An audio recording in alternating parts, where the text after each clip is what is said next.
Welcome back. The Securities and Exchange Commission now considering changes to long-standing rules restricting how companies communicate during the IPO process.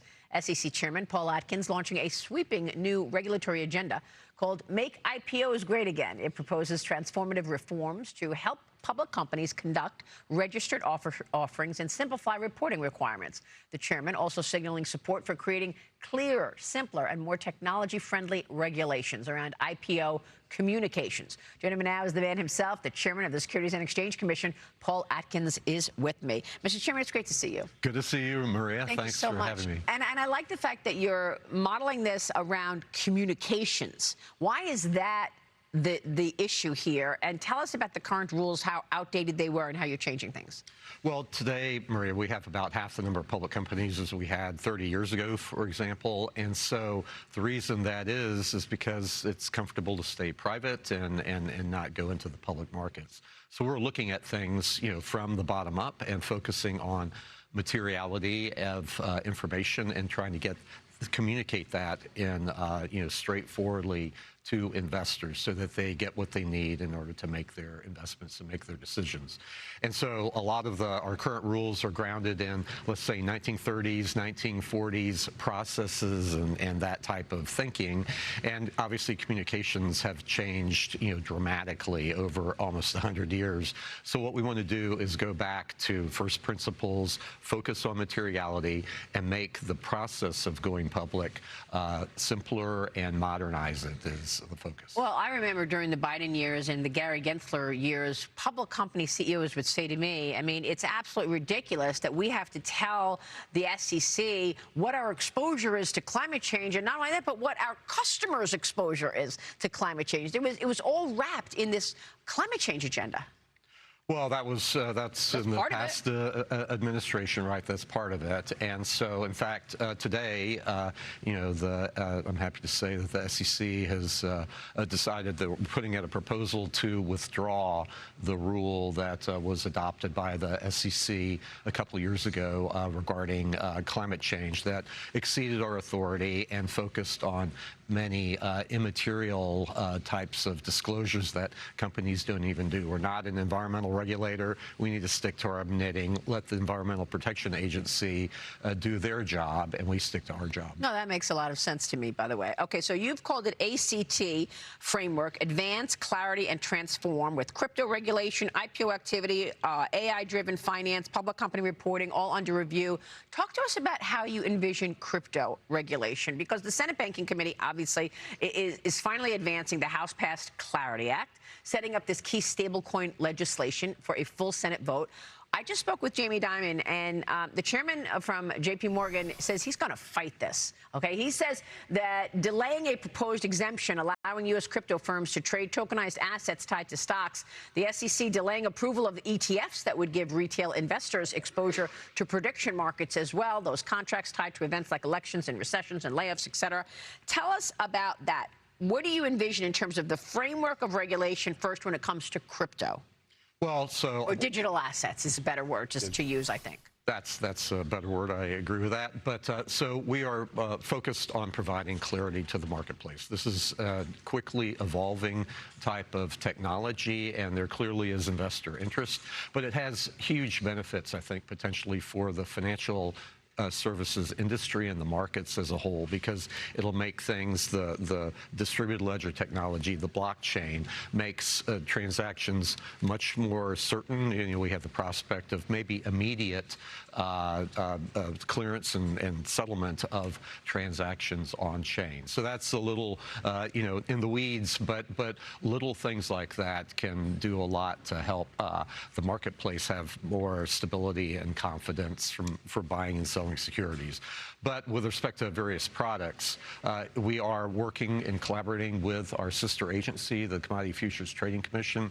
We've come out with an interpretative release that divides the world and gives clarity to the marketplace as to what's a security, a tokenized security, and then what is a digital commodity. And so we've taken that step, and that's been a very important step. We're looking, and I have confidence that Congress will adopt the Clarity Act, and that the president will be able to sign it, and that'll give us a statutory basis upon which we can operate, and then again allow the marketplace to innovate and do that here onshore, as the president has basically challenged us to do. We've chased a lot of these products offshore for people to try to innovate, but we need to do it in America under American law so that investors have the confidence and the protections of that. Yeah, we're in a race with China and other nations on so many things. So when are you expecting that we'll see a final framework in terms of tokenization of stocks, bonds, and other assets? Everyone I speak with about this says, yes, they believe every market will be tokenized.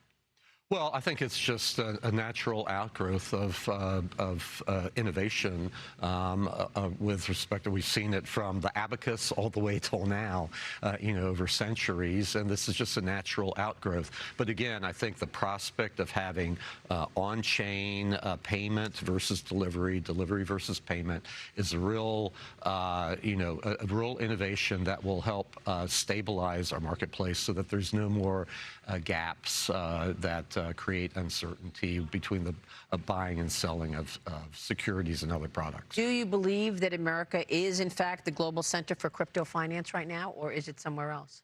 No, I think we certainly are, and so we need to make sure that it stays that way. The president has, again, he wants the United States to be the crypto capital of the world. We're making huge strides, I think, to do that, but that requires clarity because, as you know, America is a litigious society. Good point. And so, where there's uncertainty, and if lawyers cannot give their clients certainty with respect to, is this legal or not, and under which rule book do you have to take your products to market, that creates needless cost, and then it's a big impediment for people to go forward. I've always, or for a very long time, felt that financial information is so critical for investors. And, the financial information really, I think, starts at home. I mean, very basic things. I mean, the Treasury Department is launching these Trump accounts, and the app goes live today on app stores nationwide, advancing this policy to create millions of investment accounts for children. Tell us about that, because this falls right into what you're trying to do as well in terms of educating people, ensuring that people have the right information and do invest in public markets, but in a safe way. But this is a historic opportunity for the next generation, is it not? It is. I think it's very exciting. It's a great idea whose time has come.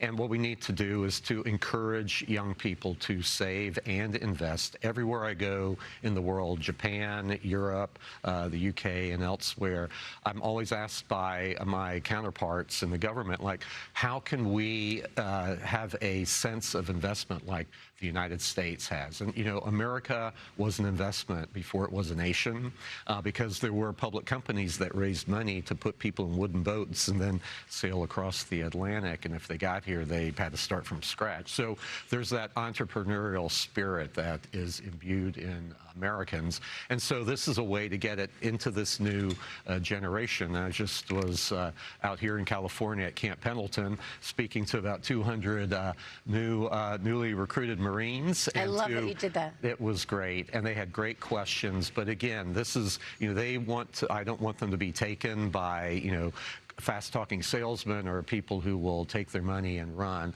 nor should they put all their eggs in one basket and then they wind up getting broken. So they need to learn the basics of investing, and that is diversification, understand what you're putting your money into, and then save for the long term. Slow and steady wins the race. That's right. Not, any flash in the pan. I love that. And that is why I always talk about the fact that this short-termism is just not good. It's not the way people invest. You want to have a firm plan for the long term, safe investing and saving.